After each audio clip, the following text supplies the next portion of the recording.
नमस्कार, आप देख रहे हैं SPN 9 न्यूज। मैं हूं रोहित वर्मा।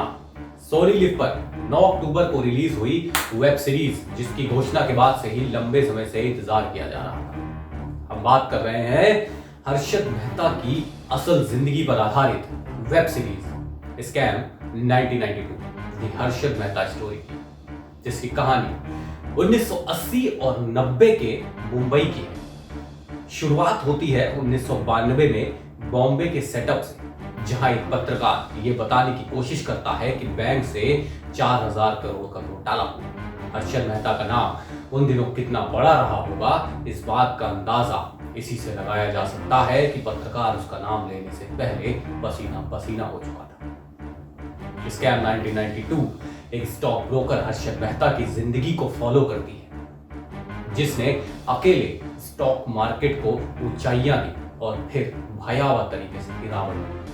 अगर आपने वेब सीरीज नहीं देखी तो हम आपको यहां बताएंगे उसकी असल जिंदगी में से और उसकी असल जिंदगी से रूबरू करवाएंगे। आज बात हर्षद मेहता की करेंगे, 4000 करोड़ के घोटाले की करेंगे, तत्कालीन प्रधानमंत्री पर लगाए उसके आरोपों की करेंगे और साथ ही उसके रहस्यमयी मौत की भी करेंगे। दलाल स्ट्रीट से ये नाम पड़ा।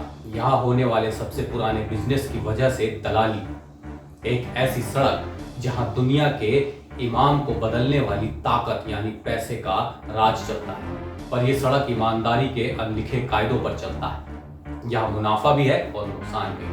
1954 में गुजराती परिवार में जन्मे हर्षद मेहता ने अपना ज्यादातर समय छत्तीसगढ़ के रायपुर में बिताया। रायपुर से स्कूल की पढ़ाई करने के बाद वो वापस मुंबई लौट आया और लाजपत राय कॉलेज से बीकॉम की पढ़ाई के बाद वो हौजरी बेचने से लेकर डायमंड चुनने का काम करने लगा।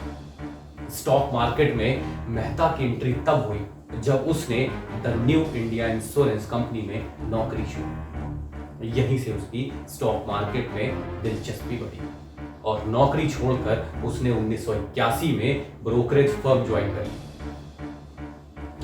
1984 में खुद की grow more research and assessment company खोली और बॉम्बे स्टॉक एक्सचेंज में बतौर ब्रोकर मेंबरशिप ली।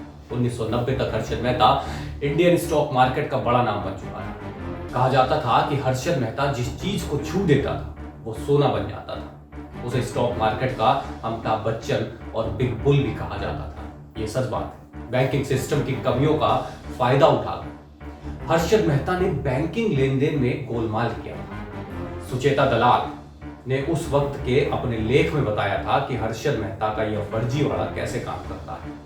Harshad Mehta ready forward RF deal के जरिए बैंकों से फंड उठाते थे। RF डील का मतलब शॉर्ट टर्म लेन देन से होता है, लोन से भी होता है। बैंकों को जब शॉर्ट टर्म फंड की जरूरत पड़ती है तो वे इस तरह का लोन लेते हैं। इस तरह का लोन कम से कम 15 दिनों के लिए होता है। इसमें एक बैंक सरकारी बॉन्ड गिरवी रखकर दूसरे बैंकों को उधार देते हैं। रकम वापस करने के बाद बैंक अपना बॉन्ड दोबारा खरीद सकते हैं।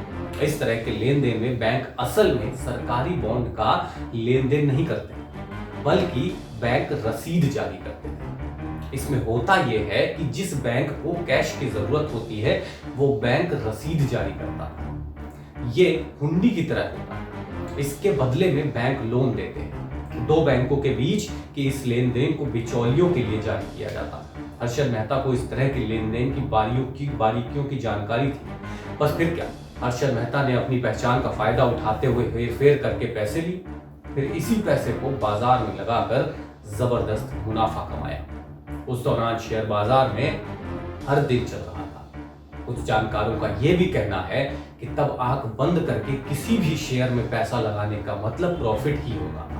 बाजार की इस तेजी का फायदा उठाने के लिए ही हर्षद मेहता ने हेरफेर किया। स्टॉक्स में लगाने के लिए कहां से आता था उसके पास पैसा, ये बताते हैं। हर्षद मेहता बाजार में ज्यादा से ज्यादा पैसा लगाकर मुनाफा कमाना चाहता था, लिहाजा उसने जाली बैंकिंग रसीद जारी करवाई। इसके लिए उसने दो छोटे छोटे बैंकों को हथियार बनाया। बैंक ऑफ कराड़ और मेट्रोपॉलिटन कोऑपरेटिव बैंक में अपनी अच्छी जान पहचान का फायदा उठाकर हर्षद मेहता बैंक रसीद जारी करवाता था। इन्हीं रसीद के बदले पैसा उठाकर वो शेयर बाजार में लगाता। इससे वो इंट्राडे में प्रॉफिट कमाकर बैंकों को उनका पैसा लौटा देता था। जब तक शेयर बाजार चढ़ता रहा किसी को इसकी भनक नहीं पड़ी, लेकिन बाजार में गिरावट के बाद जब वह पैसा, बैंकों का पैसा 15 दिन के भीतर नहीं लौटा पाए, उनकी पोल खुल गई। हर्षद मेहता के करतूतों का खुलासा होने के बाद ही शेयर बाजार के लिए रेगुलेटर की कमी महसूस हुई। इसी के बाद मार्केट रेगुलेटर सेबी का गठन हुआ। 1990 के दशक में हर्षद मेहता की कंपनी के बड़े इन्वेस्टर पैसा लगाने लगे, मगर जिस वजह से हर्षद मेहता का नाम स्टॉक मार्केट में छाया, वो एसीसी यानी एसोसिएटेड सीमेंट कंपनी में उनका पैसा लगाना शुरू किया। हर्षद मेहता के एसीसी के पैसा लगाने के बाद मानो एसीसी के भाग्य बदल गए, क्योंकि एसीसी का जो शेयर 200 रुपए का था, उसकी कीमत कुछ ही समय में 9,000 हो गई। हर्षद मेहता के 1550 स्क्वायर फीट के सी फेसिंग पेंट हाउस से लेकर उनकी महंगी गाड़ियों की शॉप तब सब ने उन्हें सेलिब्रिटी बना दिया था। ऐसा पहली बार हो रहा था कि कोई छोटा सा ब्रोकर लगातार इतना इन्वेस्ट कर रहा है और हर इन्वेस्टमेंट के साथ करोड़ों कमा रहा है। बस इसी सवाल से हर्षद मेहता के अच्छे दिनों को बुरे दिनों में तब्दील कर दिया। 1992 में हर्षद मेहता के इस राज से टाइम्स ऑफ इंडिया के पत्रकार थी उस दिन की सुचेता दलाल ने इस राज का पर्दाफाश किया। सुचेता दलाल ने बताया कि हर्षद मेहता बैंक से 15 दिन का लोन लेता था और उसे स्टॉक मार्केट में लगा देता था। साथ ही 15 दिन के भीतर वो बैंक को मुनाफे के साथ पैसा लौटा देता था, मगर कोई भी 15 दिन के लिए लोन नहीं देता। मगर हर्षद मेहता बैंक से 15 दिन का लोन लेता था।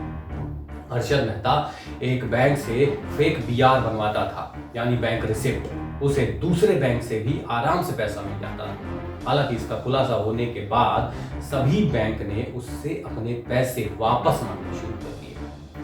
खुलासा होने के बाद मेहता के ऊपर 72 क्रिमिनल चार्ज लगाए गए और सिविल केस फाइल हुए। कैसे करता था घोटाला, ये भी हम आपको बताते हैं। हालांकि इन सब के बावजूद हर्षद मेहता का मन नहीं माना। वो अखबारों में एडवाइजरी कॉलम्स लिखने लगा कि आप इस कंपनी में इन्वेस्ट करें, आपको फायदा होगा, या इस कंपनी में ना करें, इससे नुकसान होगा।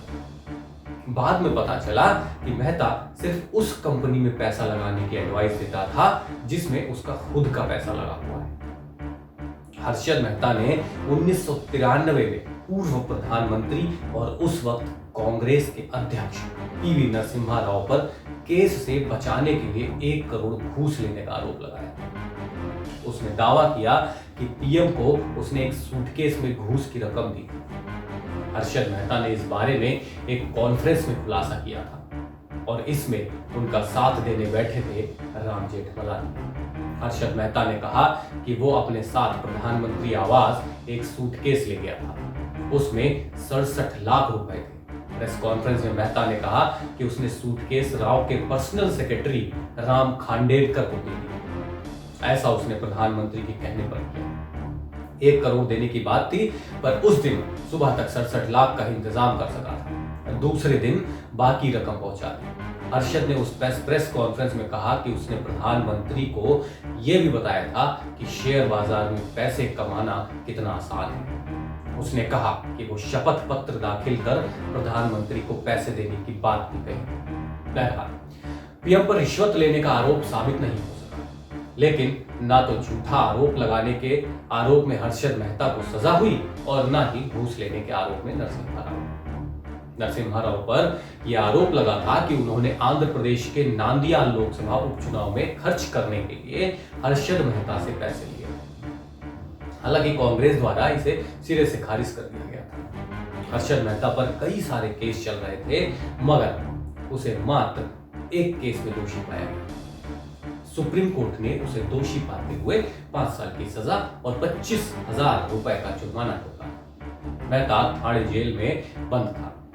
31 दिसंबर 2001 को देर रात सीने में दर्द की शिकायत हुई, जिसके बाद उसे थाने सिविल अस्पताल में भर्ती कराया गया, जहां उसकी मौत हो गई।